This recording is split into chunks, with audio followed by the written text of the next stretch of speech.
Welcome to the Things You Can't Unhear podcast. I'm your host, Maritza Barone.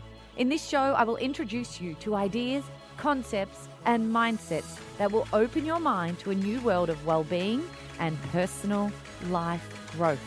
Through eye-opening interviews, we elevate people in the world doing amazing things for humanity and share insights that will shift you to become the happiest, healthiest, kindest, and most compassionate version of you. Hello and welcome back to another episode of Things You Can't Unhear. I invited Bernadette Andrews to the show today to talk to us. She's an amazing human and everyday hero, and the author of her new book, How to Stay Sane on the Baby Making Train. Now, whether you are on the baby making train or whether you're not on the baby making train, this is actually a really inspiring listen and something that we probably should be all aware of, especially about the processes of what people go through on this journey, especially when they go through IVF. Now, for 16 years, Bernadette has been on this journey, on and off, in the hopes of falling pregnant, and like I said, has done it all. She's done IVF, she's done Chinese medicine, she's done naturopathy, and she is sharing her experiences with us today and through her book. Now, it's quite timely what we are talking about today.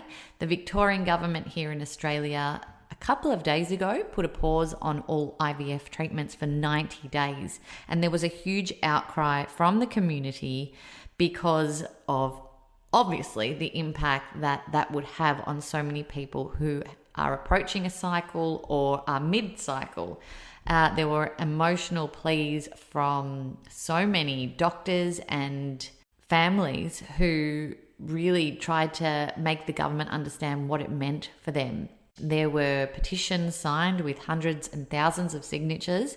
And in the last few hours, actually, we have now found out that that decision has been overturned and that IVF can now resume in Victoria.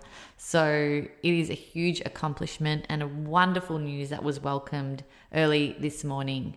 I wanted to get Bernadette on the show to talk to us about what impact that would actually have on people who are approaching an IVF cycle or mid-cycle and having that pause placed upon them. It's great for us to understand and put ourselves in other people's shoes sometimes and, build on our empathy here so that we have full understanding of the people around us and what they're going through. So please enjoy this episode. Bernadette is a wonderful human making waves in this community and also talking about her movement of embracing otherhood and knowing that we are whole just as we are, with or without children. Take a listen. Welcome, Bernie, to Things You Can't Unhear. Thank you so much for joining me on the show. Thank you so much. I'm so excited to be here. Awesome. Now, I'm holding your brand new book, How to Stay Sane on the Baby Making Train. Right now, I'm holding it in my hands and I've really enjoyed flipping through this over the last couple of days.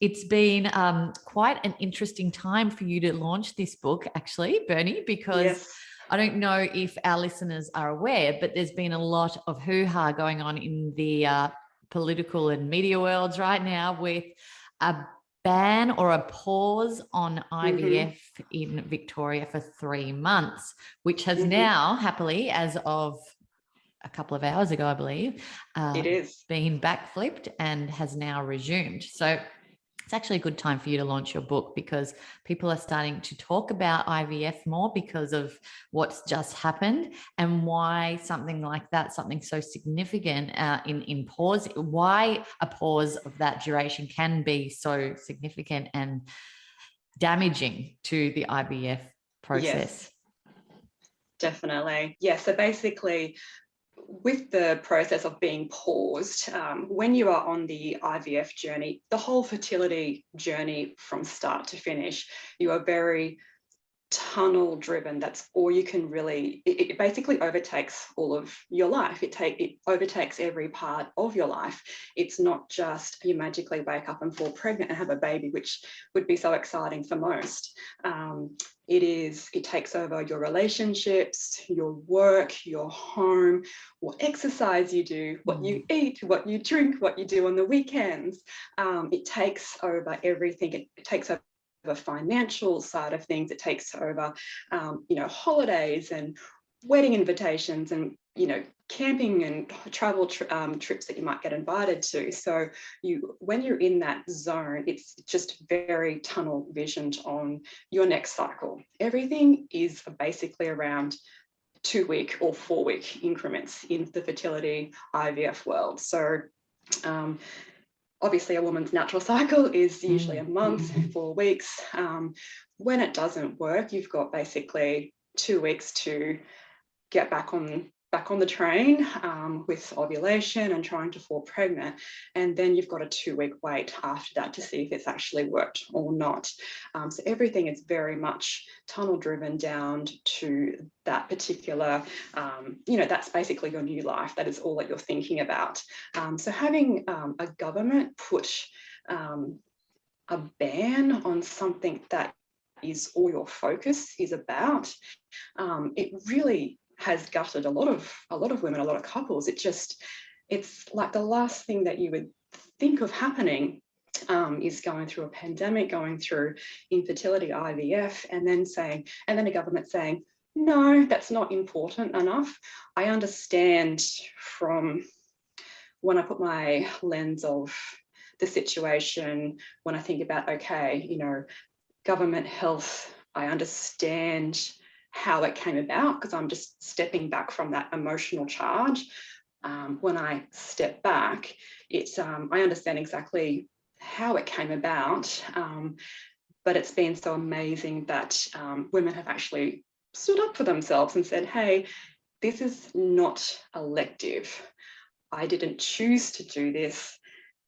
This is my last resort. So taking that step back, it's so amazing that the women have actually created this change just to bring awareness, self-awareness. Absolutely. I was like, yes. So we booked this interview to talk about this. And this morning you sent me an Instagram message saying, hey, look what's happened. They've backflipped and it is, IVF is now resumed, which we are both thrilled about. The IVF community out there is thrilled about. Like you said, there are enough curveballs coming your way when you are going through IVF and trying to conceive in that way, that this type of curveball and something that you have no control over is just another sort of nail that you don't need. But I mean, you've been through this journey for quite some time, and I'd love to share that with everyone listening today. You've described your experiences, your journey as a train ride in your book. Can you tell us about this train ride of yours trying to conceive and how it all started? Definitely. So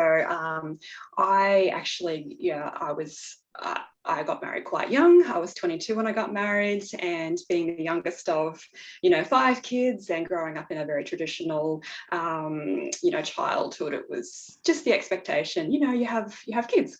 And yeah, when my husband and I were like, okay, we just got our first home. Let's just, start our family. It was just that natural next progression of life. But then after 6 months, it didn't happen. And I was 24 and I thought, I'm healthy, he's healthy, what's the problem? And then after that 6-month mark, the excitement is gone. Basically, the first few months, it's exciting. It's like, yes, this is going to be amazing. By Christmas, we'll have, good news, or a baby or whatever that might, whatever the timing was. But after that 6 months, then your mind changes to, oh, what's wrong? Is there something wrong with me, with my hubby, with what's happening? So then you start going into the doctors. So, okay, this hasn't happened. What's what's the story? So then you open that door of the excitement has gone. You're then into that next part of the train ride, which is the doctors, the clinics, the doctors, all of the specialists. And, you know, for a lot of people, it might just be just tweaking a few little things with your diet, with your lifestyle, and that is, you know, that is amazing as well. But for us, I was always very scared about doctors and hospitals and needles. I was like, oh, I don't really like that side of things. So we tried to do a lot of natural medicine, alternative medicine, Chinese herbs and acupuncture and all of that. So definitely the train ride for me, that was like my next chunk of the journey, was every cycle, you know, testing the temperature, your body temperature to see when you're ovulating, peeing on sticks around the middle of the month for ovulation, you know, going, you know, at it during that window, the foods, the diets, the supplements, all of the herbs that we used to stir on the stove and drink, really went through that for a long time because I was so scared of having to do IVF and the needles. So we were on that part of the train for a while. And then after a while, when that doesn't happen, it's like, okay, we need to bring in the big guns, which is IVF. So fertility specialists. So off we go to the big specialists in the city. And that's a whole different side of things. You know, for a woman, it's quite invasive, as you would imagine. It's not glamorous. There's certain tests that you have to have, which aren't very nice. But then once you start with the IVF, we started, and I was like, right, one take that's all we need. I was like, yep, just one, it'll be fine, because that's what I read with the celebrities in the newspaper. It was like, oh, we did IVF and we had our baby after one round. And I thought, yeah, sweet, I'm down with that. I can go through the you know, the shock of having a needle for that experience. But yeah, it didn't quite work out like that with our first round. We basically did, we had one embryo to transfer, and there was no backups. So basically, if you have a number of embryos on the day of the egg transfer, they basically transfer 1 or 2 eggs, and then they'll freeze the rest as a nice little bit of a backup for you. With that particular cycle, my very first one, I had the embryo transfer, but I didn't have any backups because that's just how that particular cycle went for my body. And I was gutted when it didn't work, absolutely gutted. And from growing up, my emotions were very much to keep things in. You know, it was hard letting it out.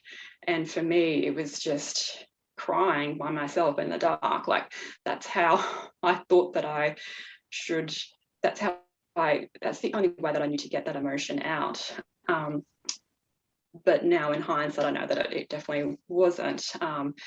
But yeah, so that didn't work out. And then we had a few months off, and we're like, right, okay, let's get back on this train. And we did a few different things. So when you go back to your IVF specialist after a round doesn't particularly work, they will try and work with you to tweak the type of medication, the days, the amounts. They basically just try and see, obviously this didn't work the first time, so let's tweak it for the next round. And yeah, so we were really excited. The next round was amazing. I wasn't as worked up by the whole situation of the doctors, and we actually had spare embryos to freeze after that particular round.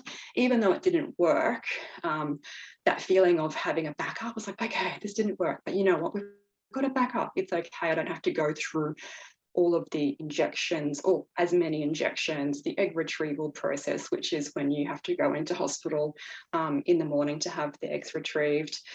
Didn't have to go through that. So it was like, great, had the backup there. But again, the next cycle, used the frozen embryos, and again, they didn't work. And then the story kind of goes on and off with me and my husband having fresh transfers and frozen transfers. And then we just wanted to have a break because for that 1 year, we just gave it was just our blinker.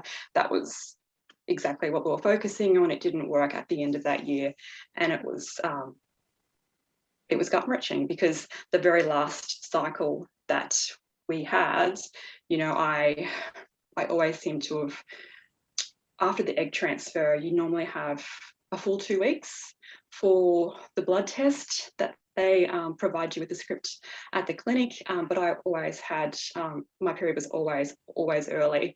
And on Christmas morning, I woke up and it was happening. And I was just gutted. Like, I just put so much effort into this and it didn't work. I'm like, why did it not work? What's wrong with me? What's going on? Why me? Why me? Those lovely words that we always seem to ask ourselves sometimes. And then after that, it was I just need a break. Yeah. So we just had a break for a while, and eventually we changed doctors, we changed and did another a completely different holistic approach as well, with a really quite strict diet, exercise, supplements, a lot of acupuncture. We did a lot of that. We were so healthy. We were like oozing health. And yeah, on one of the last egg retrievals that we did, we got such a great number of quality eggs, went through a journey of that. But again, it didn't work. And then we were, still left with some frozen embryos. But then, what happened? That feeling after a little bit of time, the feeling of wanting to have a baby, to be a mother, it was kind of slowly slipping away. That feeling of wanting that maternal feeling, it just felt like, I don't know whether it was for me anymore. And it was a weird feeling because I had a moment of, oh, do I want this anymore? But after trying for so long over the years, from 24 to about 38, I had this moment of, is this what I want anymore? And I really questioned it, because when I was in my 20s, I didn't really choose to want to have children. It was just more about, that's just what you did in my family and from how I grew up. So it was a really it was a really strange feeling to kind of really question, do we want children, and why do we want children, and where is it coming from? A place of love or a place of fear, of, if we don't have children, will we get judged, and will we be alone when we're in our 90s? All the questions went through my head, and I sat with that for a while. Definitely sat with that for a while. And then when a woman turns 40, it's like, it can be quite a milestone in a way. For me, it was, I just grew within myself. I was just so much more self-aware of myself, much more confident in myself and how I see the world. And I just went, you know what, I don't think it's for me anymore. And then I wrote the book. So I just wanted to get it out, just get the story out that, so many women go through this in silence. They really, really do. And at the very, very beginning, the very first thought when it was, I should write a book, it was purely just out of frustration. It was just simple frustration of, I gave it a really good crack, and these are all the things that I did in a book for you to read or anyone to read. But then it kind of changed. Obviously, when I actually started to put pen to paper, it was like, you know what, there are so many people out there who could use this book, family members who have somebody going through this as well, just from a real person's point of view. I'm not a celebrity, I'm not in any of those spaces, but it's just about, sometimes it doesn't work out, and it's okay. I love So that. that's where I am. What an amazing journey, and what an amazing person you are to actually share that with other people, because and what you call this is embracing otherhood, and I find that term so powerful. People will get so much, people in this position and people not even in this position, just people who need to understand this position, will get so much even from the term otherhood. You're right when you said we just assume that that's the next step in our lives as women. I know I did. That's the next step. You get married, then you have a baby, and there's that progression and that expected progression, I suppose. And if it happens, it happens. If it doesn't, but you're right. We don't really, not many of us don't take the time to say, do I want children? Why do I want children? How am I going to be a good parent? What are the things that I'm going to do differently? All of these questions, these deeper questions that probably many of us don't even touch on in our journey to have children and start a family. Yes. So you really had that opportunity to do that, and also put these words into this book for other people. And well done. It is such a great read, and you've shared so much of yourself so openly, and you're promoting this for others who do it so quietly and struggle so quietly on their own. Why do you think women do that? And couples do that. Why do you think we struggle so quietly alone? Why do you think that we don't share our journey with IVF? It is definitely a feeling of shame, failure. I mean, these are huge emotions to feel. Why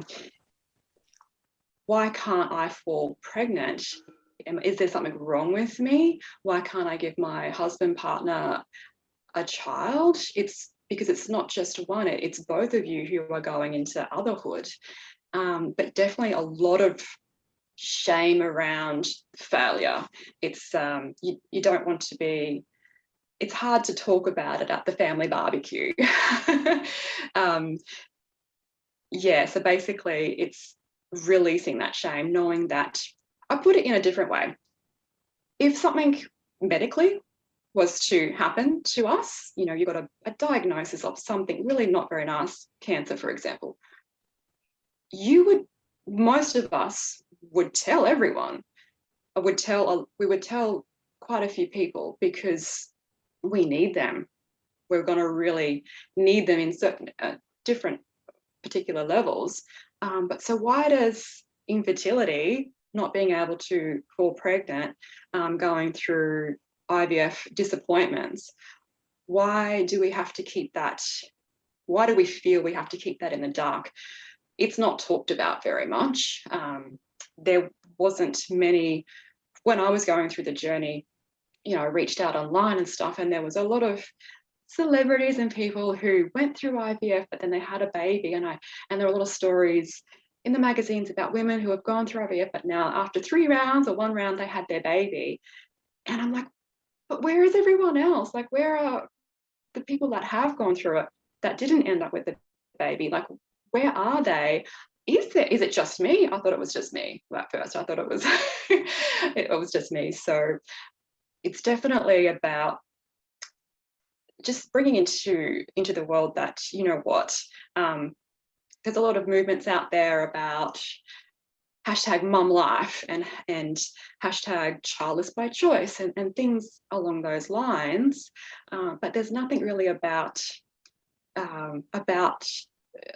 failed infertility and choosing then to just go on with your life without having a child. Like, where does this fit? I didn't know where I fit in for a while. So to me, it was about otherhood, and it was about just going, okay, right, just take the emotion away, just thinking about all of the other opportunities that there are in life, and also looking at the children, teenagers, young adults in my life, in our lives, the ones that are already here on this planet now. How can we help them? Because they're already here. And I kind of twisted my thinking in that regards.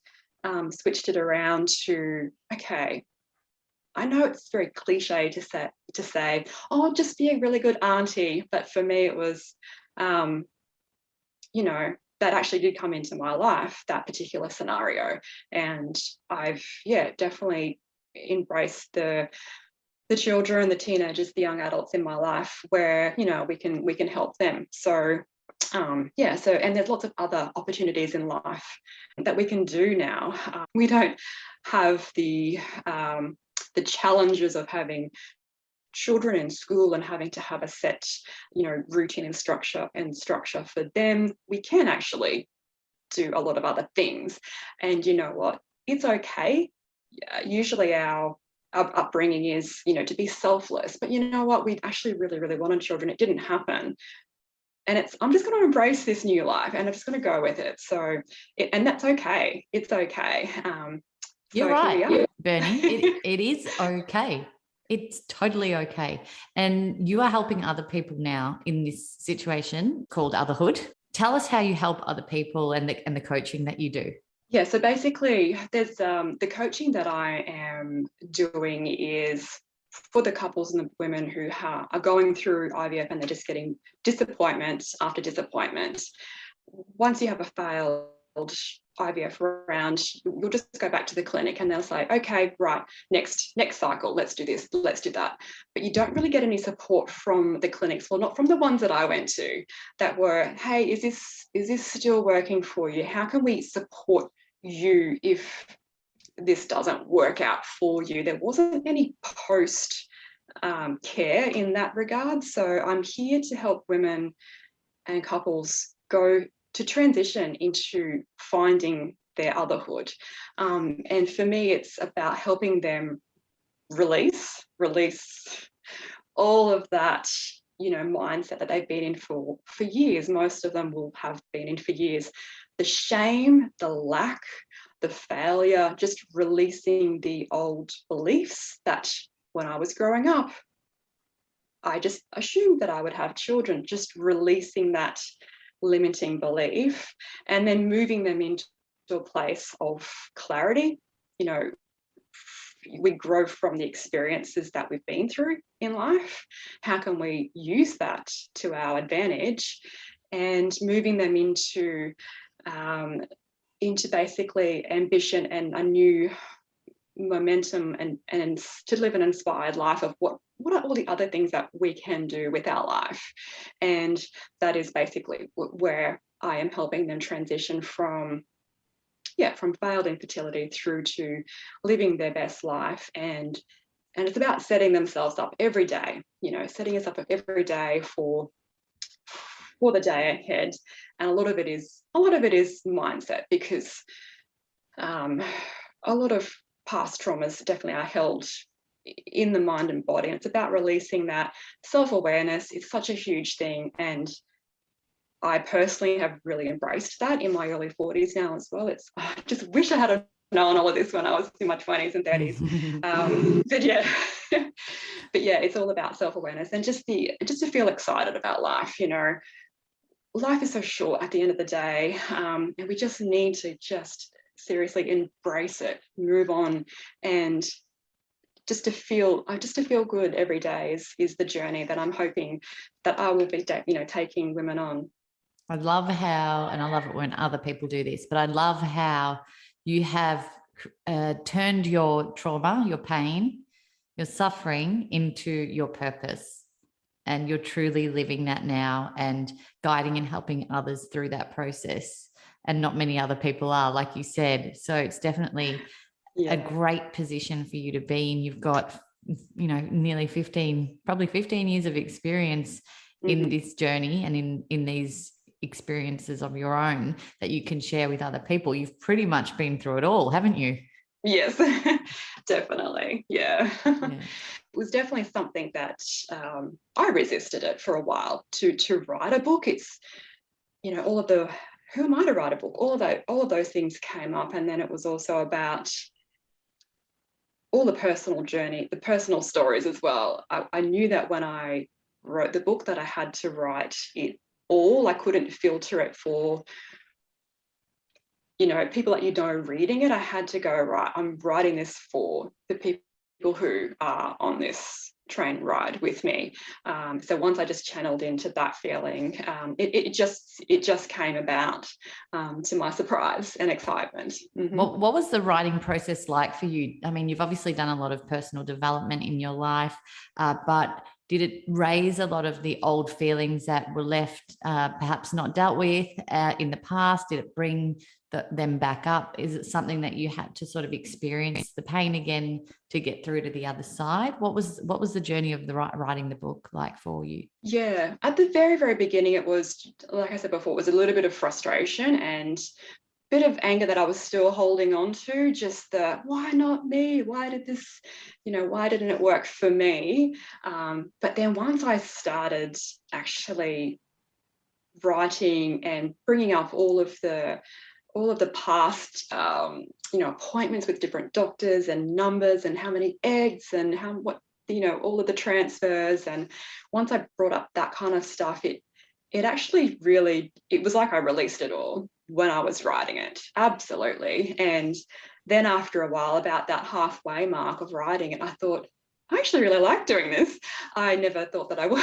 I never thought that I would. So, and I just wrote it as I would be speaking to a bestie or someone who really needed it. I didn't put any pressure on trying to be someone else, but it definitely released it all for me. So now, like when I was going through IVF, and a lot of women will probably say the same thing, when you go out and you see pregnant bellies and newborn babies, you just have all of the feelings of lack, shame, why not me? There's so many, sadness, it's all there. However, now it's like, oh yeah, cool, the beautiful baby. I'm excited if someone's pregnant. It's just completely different because I've released that emotional, all the blocks basically. It's quite freeing.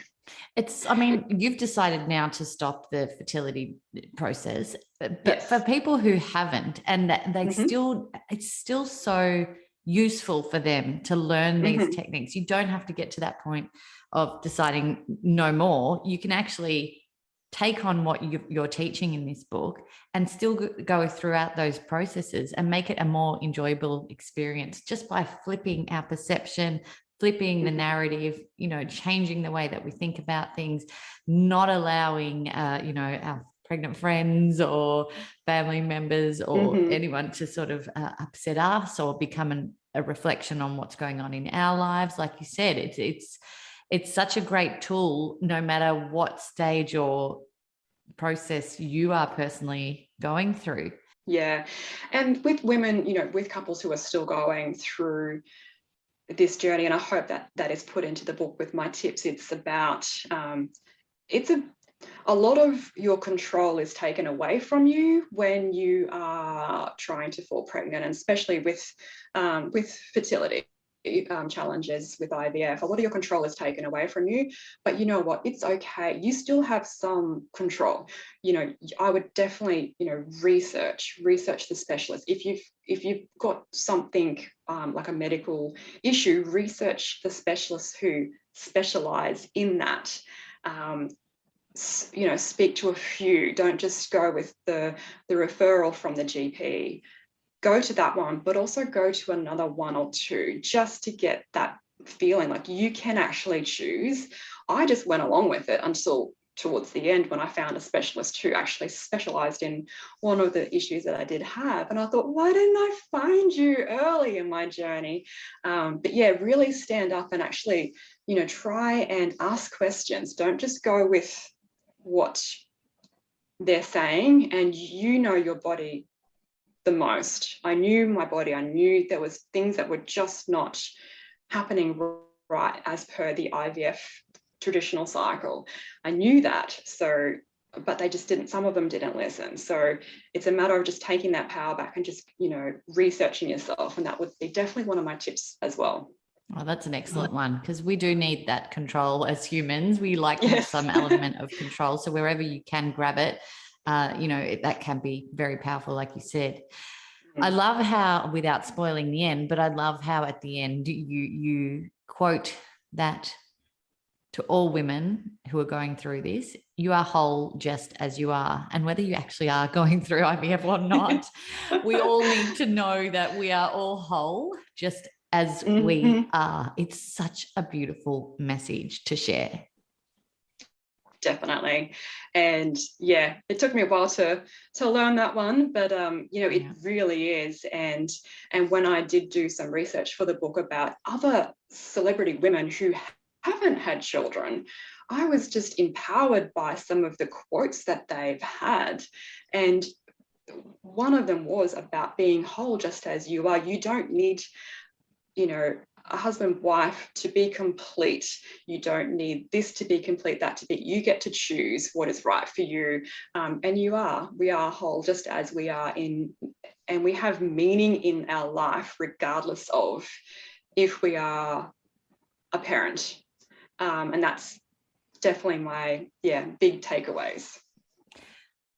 I love everything that you're sharing. I love being part of helping you promote this story, and I will actually do a giveaway of this book. Yes. So through my social media, I will pass on the love from this book that has been gifted to me and do a giveaway for one of our listeners. So check out my Instagram, Things You Can't Unhear, for that giveaway just as this episode releases. Now, I ask everyone on this show this season, what is something that you have heard, perhaps throughout this journey that you've been on, that you couldn't unhear, that actually was a catalyst for change for you, that helped you see things differently? What was that one thing that you heard that you could not unhear?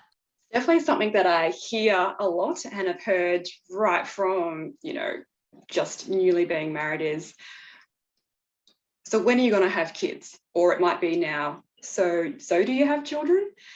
It's and there's nothing wrong with that question, but when someone is going through infertility challenges, that question gives us major panic. It really does, because it's that person might be, where we're feeling the shame, the lack, oh my God, the sadness, my last cycle didn't work, and then you feel judged and failure, and then you're like, how on earth am I going to answer this question? And the panic sets in. And my suggestion is that if you are going through the fertility journey and you get asked that question, do you have children, is honestly to be honest, to be truthful. And it can be as simple as, no, I don't yet, but I hope to in the future. It's simple, it's actually true, and it's not, it doesn't bring up that feeling of too much panic.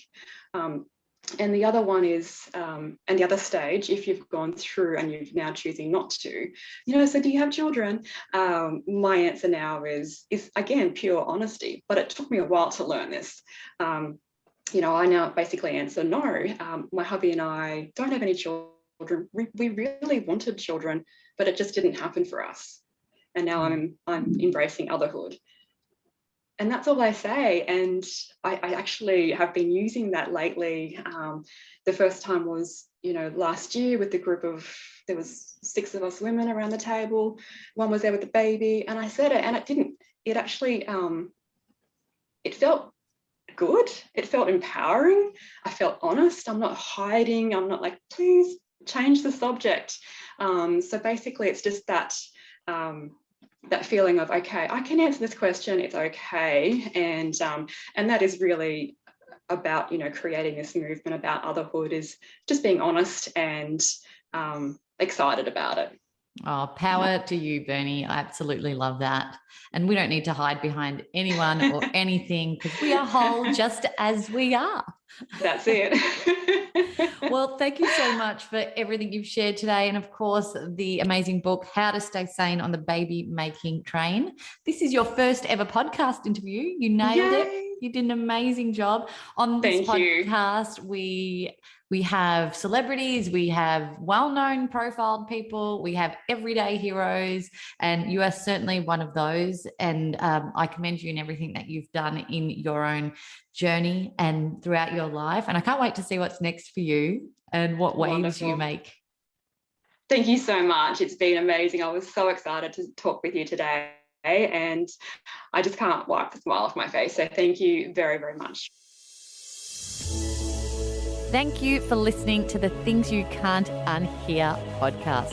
I'd love to keep the conversation going. Let us know what you thought of this episode, and if something really profound came up for you that you want to share, let's talk about it. You can find me on Instagram at Things You Can't Unhear, or on my personal page at Maritza_Barone. And if someone you know will benefit from something that was said in this show, make sure you share it with them too. If you haven't already, hit the subscribe button and keep up to date with what's next. And if you can spare a few seconds, please rate and review the show on iTunes, just so other people can find us more easily and quickly. And as always, my friends, be happy, be healthy, be conscious, and be kind.